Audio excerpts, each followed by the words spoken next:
Nous allons accueillir pour cette partie Thibaut Liebengut, qui est réalisateur et qui est donc président de l'association Protect Our Winter, et Samuel Morin, qui est directeur du Centre d'études de la neige. Oui, on peut les applaudir pour les remercier d'être là. France. Messieurs, approchez-vous un petit peu de la table, s'il vous plaît. Voilà. Donc on va commencer par Samuel. Tu pourrais nous parler un petit peu de ton métier, en quoi ça consiste d'être directeur du Centre d'études de la neige? Alors, avant d'être directeur, je suis avant tout chercheur et je travaille sur la neige en montagne, je travaille sur la météo en montagne, je travaille sur les avalanches, je travaille sur l'idée qu'on peut essayer de mieux comprendre ce qui se passe pour les flocons de neige au moment où ils se déposent sur le sol, comment ils se transforment dans le manteau neigeux, comment éventuellement ils peuvent mener à des avalanches et comment, in fine, ils se transforment, ils fondent et puis ils contribuent aux rivières, aux écosystèmes, etc. Donc c'est toute une chaîne dans laquelle la neige, c'est le point commun et qu'on essaie de mieux comprendre. Donc c'est l'objectif du centre et de son installation au col du Porte. Alors le centre, il est sur le campus à Grenoble, on est tous dans nos bureaux à Grenoble et puis on monte régulièrement pour certains d'entre nous au col de Porte. Et le col de Porte, depuis la fin des années 50, il y a des mesures qui y sont faites. Initialement, c'était beaucoup des mesures manuelles, des gens qui montaient tous les jours, tout l'hiver, pour aller faire des mesures, pour mieux comprendre comment on peut mesurer la neige et comment on peut mesurer les conditions météo. Et puis au fil du temps, on s'est rendu compte qu'avec des mesures régulières sur le long terme, en fait, on commençait à détecter des signaux climatiques. Et donc un site qui était là pour mieux comprendre des processus sur la neige, pour mieux caractériser les choses, c'est devenu un site de référence pour suivre l'évolution du climat. À l'échelle mondiale. Alors oui, Parmi d'autres, oui. Donc quand tu parles de signes climatiques, il faut être clair, hein, ça veut dire réchauffement climatique, donc diminution de l'épaisseur de la neige. Hein, c'est ça qui est observé au col de Porte. Donc là, là sur cette figure, vous avez trois courbes. Vous avez trois courbes sur la figure. La courbe du haut, c'est l'évolution de l'épaisseur de neige pendant l'hiver au col de Porte. La courbe du milieu, c'est l'évolution de la température hivernale au col de Porte. Et la courbe du bas, c'est l'évolution des précipitations totales l'hiver au col de Porte, c'est-à-dire la quantité totale d'eau qui tombe du ciel sous forme de pluie ou sous forme de neige au col de Porte pendant l'hiver. Et ce que vous pouvez voir sur ces figures, c'est que d'une part, l'enneigement, donc la courbe en bleu, est très variable d'une année à l'autre. Les hivers se suivent et ne se ressemblent pas. Il y a des hivers très enneigés qui succèdent à des hivers peu enneigés. Mais généralement, on observe que depuis les années 90, les hivers sont globalement beaucoup moins enneigés que ce que c'était le cas des années 60 aux années 90. On a une perte d'à peu près 40% sur l'épaisseur de neige moyenne hivernale au col de Porte.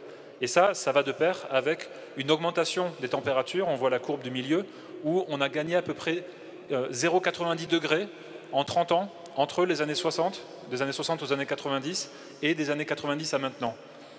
En revanche, on n'a pas d'évolution, même si c'est très variable d'une année à l'autre, sur la quantité totale de pluie et de neige qui tombe au col de Porte. Et donc ça illustre le fait que c'est pas qu'il y a moins d'eau qui tombe du ciel en hiver, c'est qu'elle tombe de plus en plus sous forme de pluie et de moins en moins sous forme de neige. Et c'est ça qui pilote, c'est ça qui gouverne l'évolution du manteau neigeux du fait du réchauffement de l'atmosphère. Pour revenir sur la courbe de température, c'est la courbe du milieu, il y a plus de rouge que de bleu, il y a de plus en plus de rouge. Hein, ça veut dire que les températures sont plus importantes, plus élevées qu'il y a 40 ou 50 ans. Voilà, depuis le début des années 60, on a gagné près d'1 degré de température de l'air en hiver au col de Porte. Et ça, c'est quelque chose qu'on observe à la fois au col de Porte, mais on n'est pas les seuls à faire ça, évidemment.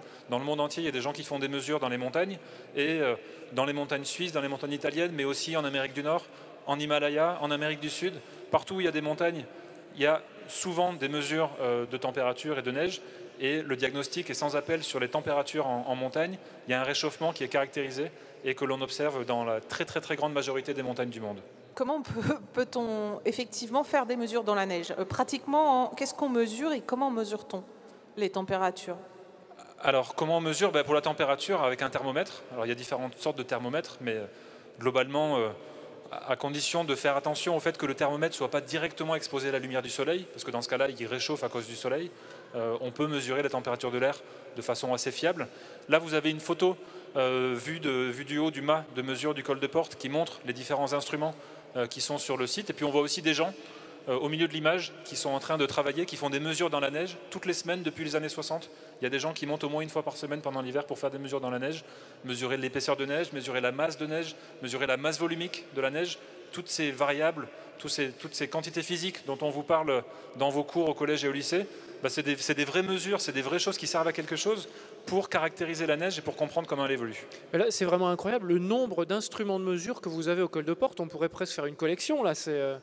Alors oui, au col de porte, on a beaucoup d'instruments parce que un des objectifs du site, c'est de tester du matériel. Alors évidemment, quand on veut mesurer l'évolution de la neige, quand on veut mesurer l'enneigement, la température, les précipitations, il y a beaucoup de stations météo qui font ça en France comme ailleurs, et en général, c'est des sites beaucoup plus petits. Vous les voyez par exemple quand vous vous promenez en voiture au bord de l'autoroute, il y a marqué station météo. Voilà, ça donne une idée d'une station météo, ça peut être relativement peu encombrant. Au col de porte, la vocation du site depuis le début, c'est de mieux comprendre ce qui se passe dans la neige, mais aussi de mieux comprendre comment on peut le mesurer. Et donc on teste du matériel, on teste des pluviomètres, il y en a différentes sortes, on teste des façons de mesurer le rayonnement solaire, on teste des façons de mesurer le rayonnement infrarouge qui vient de l'atmosphère, on teste aussi des mesures qu'on ne peut pas voir sur cette diapo et sur cette photo, parce qu'en fait il y a des capteurs qui sont sous la neige, et donc pendant l'hiver on ne les voit pas, mais ils mesurent tout l'hiver des choses qui sont extrêmement utiles. Voilà, il y a beaucoup de choses qu'on peut faire, et c'est un site de référence parmi d'autres, dans différents environnements de montagne, au niveau de toutes les montagnes du monde, pour tenter de mieux comprendre l'évolution du manteau neigeux et des conditions météo, mais aussi de mieux comprendre comment on peut le mesurer. Parce que mesurer la neige en montagne, en fait, c'est beaucoup plus difficile que ça en a l'air. Alors toutes ces études, elles nous permettent de commencer à prédire, à prévoir quel va être l'enneigement dans les années futures. Et là, les nouvelles ne sont pas très très bonnes pour la Chartreuse, hein.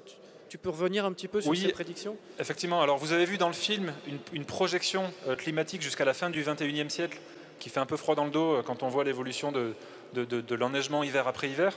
Alors ça, c'était une figure qui est un petit peu simplifiée. Je vais vous présenter une figure un tout petit peu plus complexe ici à l'écran, qui figuralement représente la même chose.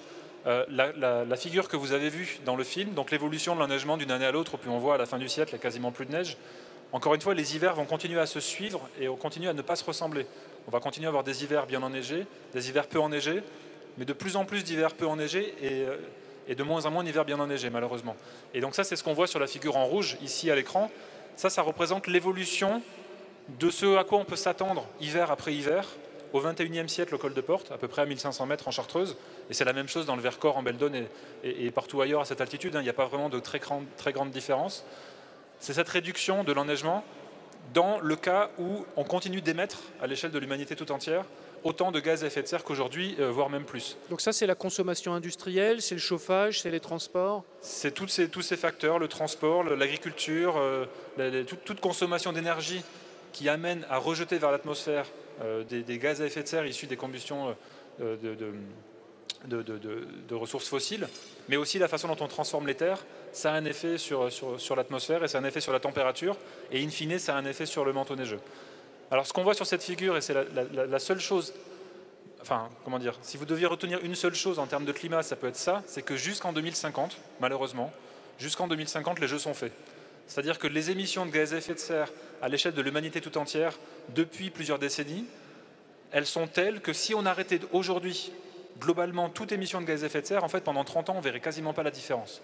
Et donc, quels que soient les choix qu'on fait aujourd'hui, pour les 30 ans à venir, en fait, ça ne va pas changer grand-chose. Et ce n'est pas pour ça qu'il ne faut rien faire.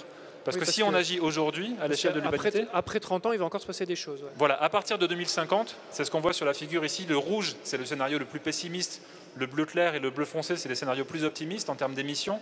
C'est des scénarios où on réduit progressivement ou plus ou moins efficacement les émissions de gaz à effet de serre. Dans le scénario bleu, celui du haut, qui correspond à peu près au scénario dont on a beaucoup parlé, le scénario 1,5 degré à la fin du siècle, dans le cadre de l'accord de Paris, dans ce scénario-là, en fin de siècle, on arrive à stabiliser la situation à peu près au niveau atteint au milieu du siècle. C'est-à-dire que si, dans les années qui viennent, on a une réduction massive des émissions de gaz à effet de serre, l'effet ne sera pas immédiat. Et c'est une des difficultés pour la décision politique, c'est que l'effet ne se verra pas tout de suite. Mais par contre, dans 30 ans, ça fera une très très grosse différence. Ouais, donc c'est quand même pas un message facile. Thibault Liebengut, toi, tu as choisi d'être président d'une association pour sensibiliser le grand public à cette question du réchauffement climatique. Pourquoi en fait tu en es arrivé à cette action-là ? Alors moi, je suis président de Protect Our Winters et je suis aussi réalisateur du film. Et moi, je suis venu à cette thématique-là parce que je suis passionné de montagne et je suis plus du côté pratiquant plutôt que scientifique. Et je suis touché aussi par la disparition de la neige, comme on l'a vu là, en Chartreuse par exemple, à 1500 mètres, là où moi je vais skier assez régulièrement, où j'emmène mes enfants skier. Eh ben, en février, il y a 2 ans, on ne pouvait plus skier. Donc moi, ça me touche beaucoup, j'ai envie de m'engager, j'ai envie d'agir. Donc du coup, je me suis engagé dans cette association, je suis devenu président il y a 2 ans. Et notre but, c'est de sensibiliser un peu le grand public à cette thématique du changement climatique, notamment en montagne, et à travers du coup des projets un peu vidéo comme celui-ci, où on vient un peu mêler la science, la pratique sportive avec des athlètes de haut niveau, et des belles images aussi, parce qu'on continue à se faire plaisir quand même là-haut. Voilà, et donc vous passez par l'image, et uniquement par l'image, ou est-ce qu'il y a d'autres supports de Alors c'est communication? une grosse partie de notre travail, c'est effectivement ce type de médias, comme on peut faire là. C'est la 2e année du coup qu'on propose ce film ici, qu'on propose un film ici aux rencontres Montagne et Sciences. Mais après on travaille aussi beaucoup sur le terrain, donc on est sur certains événements, on fait de la sensibilisation, on travaille aussi dans les écoles où on fait des conférences avec des athlètes professionnels qui viennent parler de leur pratique et de comment ils abordent aussi la notion de climat dans leur métier de tous les jours, dans leur vie de tous les jours. Et voilà, on essaie de toucher le plus grand monde possible. Et en fait, la dernière étape, c'est d'aller au niveau politique. Et c'est là où ça devient encore un peu plus compliqué. C'est que du coup, il faut aller voter, déjà, c'est une première chose. Et après, il faut aller demander à vos élus de faire des choses, d'agir en fait pour réduire l'empreinte climatique, pour essayer d'éviter que dans 30 ans, ça continue à descendre, que la courbe continue à descendre. En pratique, qu'est-ce qu'il faut faire pour réduire ce changement climatique? On a compris que ce qu'on faisait aujourd'hui, de toute façon, c'était trop tard pour les 30 années qui viennent. Mais si après, on veut justement que l'effet soit limité, qu'est-ce qu'on peut faire aujourd'hui, concrètement? Alors effectivement, le délai est un petit peu passé pour les quelques années à venir. Par contre, il n'est pas trop tard. Il est clairement pas trop tard. Et pour vous et pour nos enfants, je pense qu'il est encore bien possible d'agir à plein de niveaux. Déjà à votre niveau personnel, à notre niveau personnel à tous. Déjà dans notre consommation de tous les jours, de moins consommer, de consommer plus responsable, de moins se déplacer ou se déplacer un peu différemment dans la vie de tous les jours pour aller au travail, au lycée et un peu partout. Dans sa consommation de nourriture, parce qu'effectivement l'agriculture est une grosse. Oui, c'est vrai qu'on ne le dit pas souvent, mais la viande, la consommation de viande consomme énormément rejette beaucoup de CO2. Hein, exactement, donc la consommation de viande, je ne dis pas qu'il ne faut plus en manger, il faut en manger moins, en manger de façon plus raisonnable, plus locale aussi. Manger plus local, consommer plus local, c'est une des solutions pour réduire son empreinte. Et après, il y a le côté plus global, sensibiliser un peu les gens autour de vous, en parler, s'engager aussi, et pour pouvoir en parler à plus haut niveau aussi à un moment donné. Voilà. C'est tout ce qui reste à faire et c'est quand même beaucoup de boulot et beaucoup de mentalité à faire changer. Merci à tous les deux. On va vous saluer. Merci. Samuel Morin du Centre d'études de la neige et Thibault Libengut de Protect Our Winter France.